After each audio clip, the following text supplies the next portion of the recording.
Hello and welcome to What the Tech from Boast AI, where we talk with some of the brilliant minds behind new and exciting tech initiatives to learn what it takes to tackle technological uncertainty and eventually change the world. I'm Paul Davenport, Boast's head of content, and today I'm thrilled to be chatting with Lloyd Bureau, who is Venture Associate and Validation Program Lead at District 3 Innovation. There, Lloyd helps nurture and develop multidisciplinary teams that harness emerging technologies to create businesses with a global impact.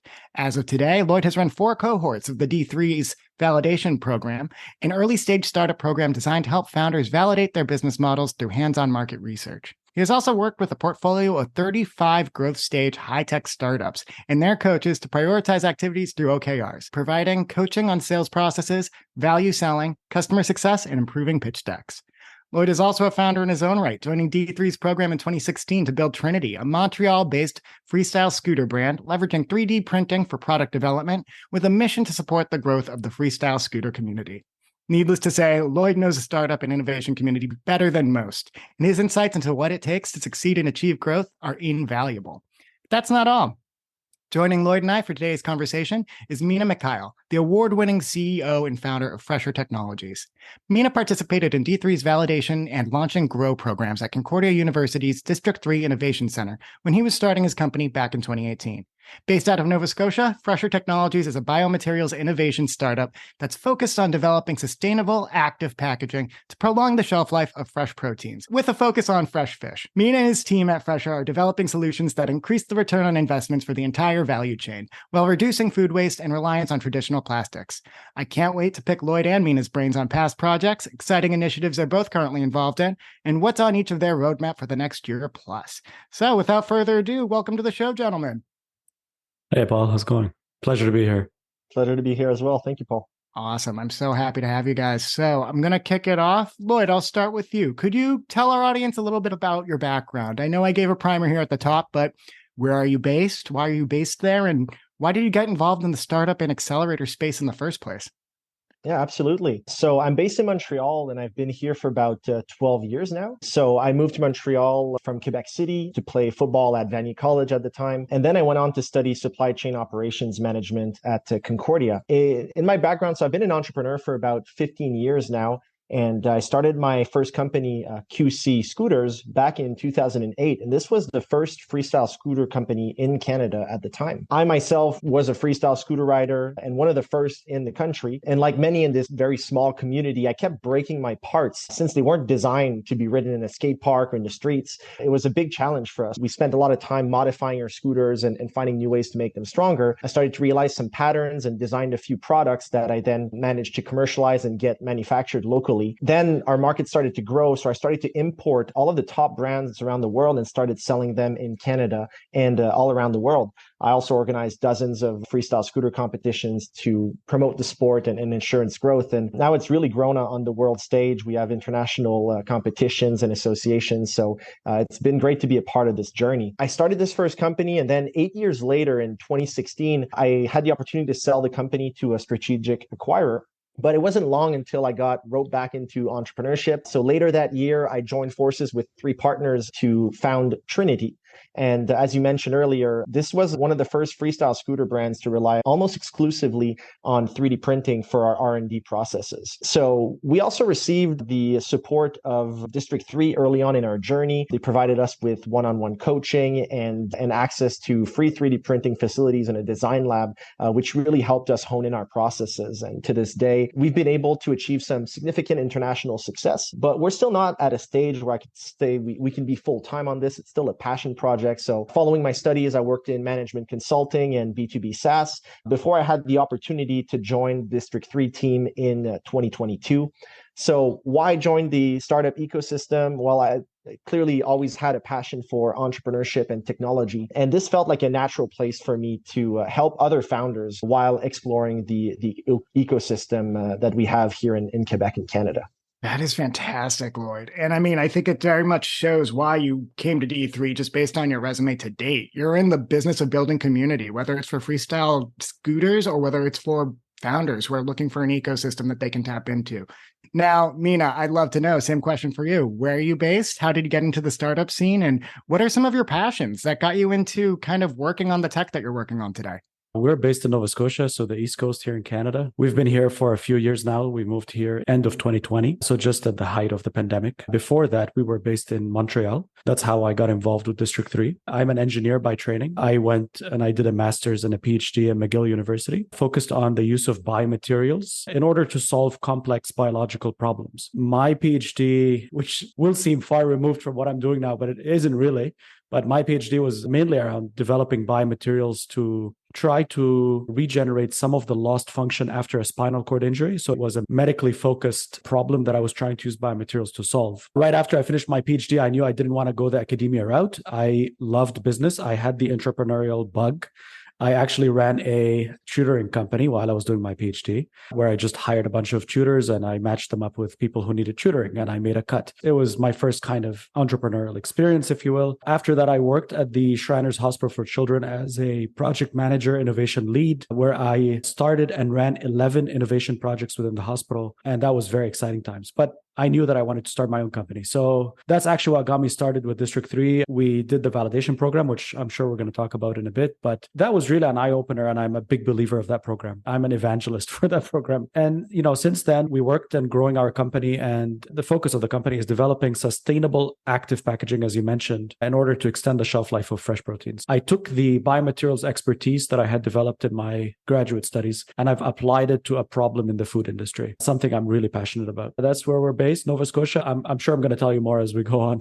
Oh, absolutely. Yeah. I love for both of you what a diverse kind of background you have, in that it wasn't just straight up, okay, we want to start a business. What's the business going to be? And like you said, Mina, you're an evangelist for D3. I think you guys are proof in practice of what success at D3 looks like. Lloyd, I'd love to talk to you a little bit more too about what the program is like and kind of what you've been working on over there as a lead of validation for the Innovation Center. Yeah, absolutely. So I'll start by telling you a little bit more about District 3 at a high level. First of all, District 3 stands for three things: innovation, collaboration, and entrepreneurship.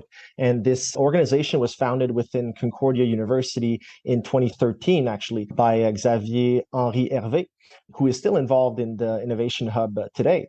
And Concordia has always thrived to be a forward-thinking university. So D3 was really a result of one of those initiatives. And proud to say that 10 years later, we're still helping founders from Quebec and Canada on their journey. So it's been awesome to be around this ecosystem. So really, our mission is to contribute to the emergence of Canadian startups that have a global impact. And we do this by filling the gaps in experience, network, and capital that early-stage founders typically face early on in their journey. Everyone that's involved at D3 on the staff has either built or worked for a startup. So we definitely bring that experience when we're working with our teams. We're all very passionate about entrepreneurship, and I think that's what makes these incubators and these places such great places to build companies. We're a not-for-profit organization. We take no equity. We're really part of Concordia and part of the desire of this university to have an impact on the community and on entrepreneurship. So now you know a little bit more about D3 at a high level. I'll tell you more about validation. So validation is really District 3's flagship program, and it's a 10-week experiential learning program for early stage startup founders, those that have an idea, a concept, perhaps a PhD research that they want to find a way to commercialize. But it's really designed for those that have the ability to build, but are really at the idea stage. And so the objective of the validation program is to validate the desirability, feasibility, and viability of their business models. And the outcome is, through their hands-on primary research, they will either validate their hypotheses, pivot, or invalidate. And I look forward to hearing Mina's example so that this can be made a little bit more concrete. But essentially, the idea is to move quickly, fail fast, and make progress. And so the whole thesis of the program is based on the fact that one of the top two reasons why startups fail, and this is according to CB Insights, is no market need for the solution. The number one reason: ran out of cash. Usually those two are quite intimately related. And so the validation program is designed to de-risk the business model by attacking that no market need. We help our founders confirm the market need for their solutions so that they can move forward with confidence once they start building and investing and spending all this time and resources in developing their solutions. So the way we do this is we teach our founders how to reach out to different stakeholders in their industries to conduct unbiased discovery interviews to validate or invalidate their hypotheses that they've built using the business model Canvas framework. And this is especially relevant for founders that have deep technical expertise such as Mina, because this process really helps them zoom out from the technology and all the details and really focus on the business. Okay, I have this invention, I have this discovery. Now, why does the world care? What can I change and how can I make things better for companies, for individuals, to contextualizing the technology to a real problem? So a little bit more about the process. Every founder is going to conduct 10 interviews per week. And they're going to bring the insights of those interviews and how they've linked those to different hypotheses, whether to validate or invalidate them so that they can generate new hypotheses and iterate constantly week by week.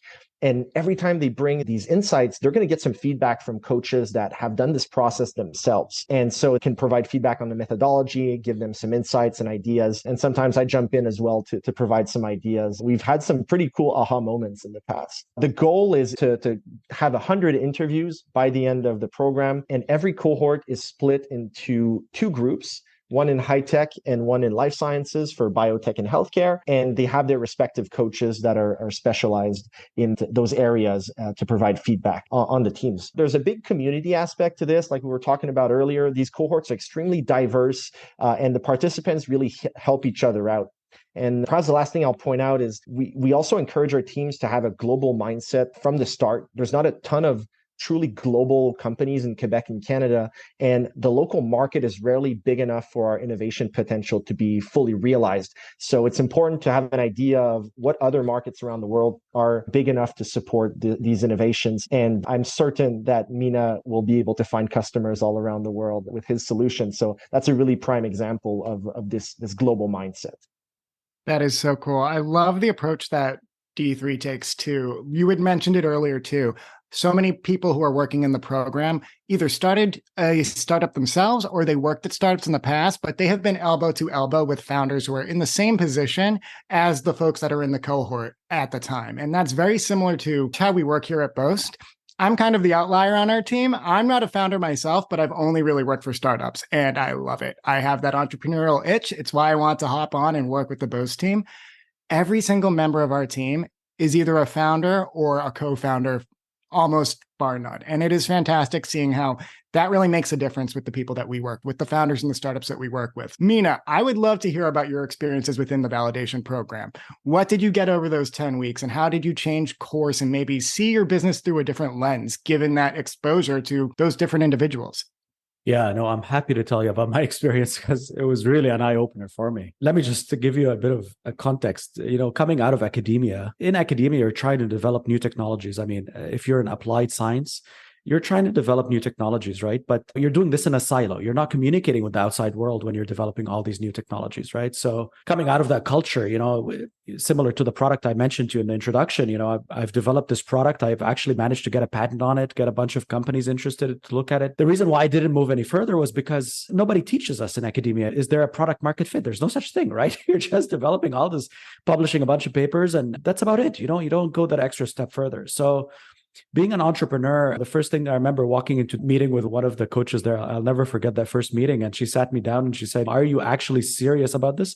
Or is this like a passion project? Like, are you actually going to spend time or are you just going to do this for a few months and then drop it? And I remember saying to her, because I had a full-time job, a good paying job, I remember telling her, no, I'm in this. I want to do this eventually full-time. This is not just a side project for me. So going into D3, as Lloyd mentioned, how the program is structured, the eye-opener for me is like, talk to people outside of your space. Get out there. Talk to as many people as you can. We went in with the initial idea that we want to develop some sort of spray to apply on fresh fruits and vegetables in order to extend the shelf life of produce. Started talking to people. Went through the validation program, 10 people a week throughout the supply chain. Very quickly came to realize, okay, first of all, spraying food has a very negative customer perception associated with it. And I also realized another thing is that produce is a low-value commodity. It is a big chunk of the food waste problem, but it's a low-value commodity. So unless we develop something that is very cheap, it's going to be very challenging for us to commercialize. So my first pivot was to say, okay, let's move away from fresh fruits and vegetables. Let's focus on a high value commodity in the food industry. And seafood came out. Seafood on average is high value commodity. So we said, okay, perfect. Let's spray seafood and extend its shelf life. So that was the first pivot. And we went and talked to more people in the seafood industry. And lo and behold, everyone is telling us, well, if you're going to spray seafood, you actually have to put the spray as an additive on the food label. And there's a negative customer perception associated with that as well. So then we had the second pivot, which is we said, okay, forget about spraying anything on the food. What if we had a sustainable packaging that could extend the shelf life, but does not actually add any ingredients to the food item? And all of a sudden, we've had interest from a whole bunch of people that said, I remember very clearly my first conversation with the sixth biggest producer of salmon in the world. When I was talking to them, they said, where do we buy this from? Like, are you guys manufacturing this? I remember at the time laughing because all I said was, it's just an idea now that we're working on it. Not once or twice, but 3 or 4 customers started saying, where do we buy this thing from? And once I started hearing this, it was an aha moment. That's what Lloyd was talking about. I said, now we have something that there is a product market fit here because now people want to buy this thing. So we went on to develop it. We started, working at D3. We had a lab space that we were using. The rest is history. We started developing it. And ever since then, we've had multiple patents that have been filed on the technology. We have multiple collaborations now, multiple partnerships with big global companies. Again, to Lloyd's point, we have the one that is, out there in the media is we were selected as one of 6 companies worldwide to work with Mitsubishi Chemical Corp in Japan. Actually, that was through Greentown Labs that is based in Boston. So it's in your neck of the woods. We were the only Canadian company, and it's been a year and a half now, almost 2 years. All of that came through making sure that we have a product market fit. So that's why I'm a big believer of the validation program, especially to those who have very strong tech background coming out of academia. I think it's a critical thing to go through. Wow. Okay. So you just took us on quite the journey from getting that kind of new perspective on the business and the new product market fit. I'd love to know, how are you using those skills that you got during the validation program today, and what's on the roadmap for the future? So the principles of validate your product market fit, what is the business model canvas that Lloyd talked about, we are actually using that for new products that we're thinking of launching, right? So every time we think of a new product, we have to think, I'm not just launching products or going into different interesting potentials without really validating what is the need out there and who is my customer and are they willing to pay for it.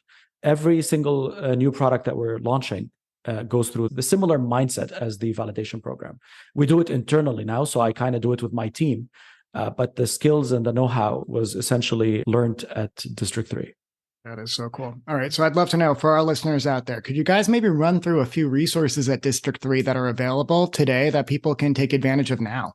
Yeah, absolutely. The validation program is kind of the entry program for District 3. And those that completed and decided to move on can be considered to be participants in the Launch and Grow program. And this program is really based on a combination of things. We offer one-on-one coaching with experienced coaches with decades of startup experience and industry knowledge. So they get some one-on-one coaching on a regular basis, but they also get access to different workshops. We bring experts from a variety of industries and knowledge spaces so that they can help our founders upskill their entrepreneurial skills. So that's one other thing that we do. We also organize some different events to create connections. I said earlier, the network gap is also a challenge for startups and founders. So being able to bring VCs in the space to talk to our startups, organize some office hours, different community events to bring different actors in our ecosystem together. We also go on different missions all around the world, where we're going with a delegation to Lisbon Web Summit in November. We also went to Toronto earlier this year. We were at the health conference in Las Vegas last week. We try to have a global presence and accompany our startups in those events. We help them prep, we help them debrief, and learn what they've helped them distill what they've learned at those conferences. So a lot of help with the biz dev. So that's essentially what you get. You also get access to the space here. We have a co-working space in downtown Montreal. You can use the meeting rooms to have meetings with different stakeholders and work out of there. I'm happy to report that after a couple of years of closures, now the space is booming and full of activity. There's founders and people working all over the place. It's very, very lively as a community. There's a lot of informal conversations that happen. You make new connections. Hey, what are you working on? Oh, that's awesome. I know somebody that I could connect you with that could be a potential customer. So those things happen all the time, but they don't happen unless you create a space for these collisions to happen. So that's a little bit of a looser value proposition because it's tough to guarantee, but the more active you are in our community, the more value you get. So that's the Launch and Grow program. We also accompany startups over a period that's a little bit longer than some other incubators. It could go up to 3.5 years in some cases, so long as we feel like we're helping the founders and that they're making progress. Really, it's a two-way relationship. But if they have the desire to continue and they're making progress and we can continue to help, we will keep them on our portfolio. But once they've kind of hit that product market fit, they're at the scaling stage, they can receive support from other organizations. And there's one here at District 3 called Mentor Connect, and it's a group mentoring program. It comes from an MIT methodology. And we brought this to Canada, I think 4 or 5 years ago. And so Mentor Connect is actually also a program that Mina participated in. So I'd love to hear what your experience has been with this. So we really have programs for any stage of a founder's journey. And really that's what we're focused on following the validation program. That's so cool. Mina, I'd love to hear your experience in that Mentor Connect program, if you don't mind. Oh yeah, I'd love to tell you about it. We were actually one of the first cohorts to get into Mentor Connect. And it was just early this year that we kind of graduated that program as well. But essentially that program is a group of seasoned entrepreneurs who have had successful exits, people in industry. It's a group of really talented individuals with a lot of experience, also quite diverse. And what they do is they match you up with between 2 and 3 mentors throughout the journey with you and give you high level advice and mentorship. So I remember our Mentor Connect, I've been in the program for 4 years, I believe, or more.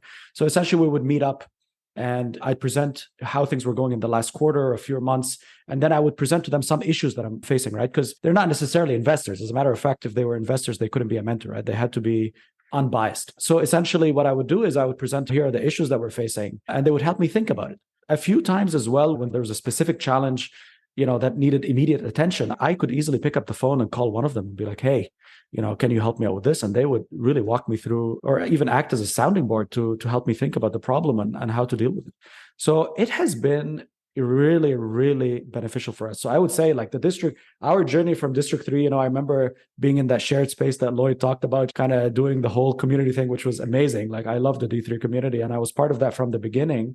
And then going through the Mentor Connect, I would say, I don't think I would be here today if it wasn't for both these programs. Mentor Connect has been, I would say, critical for us. And not only actually the advice and kind of call up the mentor if you have something critical going on, but also for connections. I remember there was a few instances that the mentors put me in touch with people who became investors or who put me in touch with companies that eventually ended up partnering with us. So yeah, I think the Mentor Connect program is a great program and I really benefited immensely from it.